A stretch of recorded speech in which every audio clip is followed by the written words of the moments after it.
ताजा घडामोडी पाहण्यासाठी आमच्या चॅनलला सबस्क्राईब करा, लाईक करा, शेअर करा आणि बेल आयकॉनला प्रेस करा. A7 न्यूजमध्ये आपले स्वागत.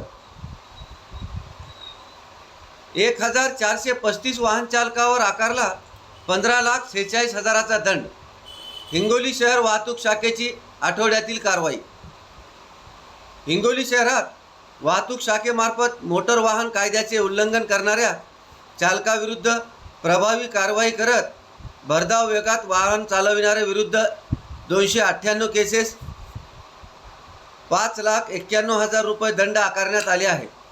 तसेच ट्रिपल सीट वाहन चालविणाऱ्या वाहन चालकावर 232 केसेस करून 2,32,000 रुपये दंड आकारण्यात आले आहे.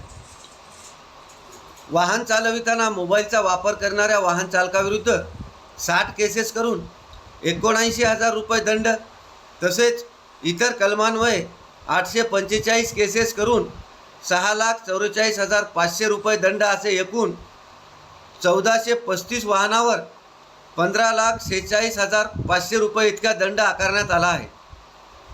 ही कारवाई जिल्हा पोलीस अधीक्षक जी श्रीधर, अप्पर पोलीस अधीक्षक अर्चना पाटील यांच्या मार्गदर्शनाखाली शहर वाहतूक शाखा, हिंगोली पोलीस निरीक्षक सुधीर वाघ व वाहतूक शाखेचे पोलीस अंमलदार सहपोलीस उपनिरीक्षक शेषराव राठोड, गजानन राठोड, सुभाष घुगे, वसंत चव्हाण, शिवाजी पारसकर, पोलीस नामदार शिवाजी मोरे, संजय चव्हाण, संतोष घुगे, राजकुमार सुर्वे, कपिल जाधव, सुषमा भाटेगावकर, भारती दळवे, विद्या भुजबळे यांनी कारवाई केली आहे.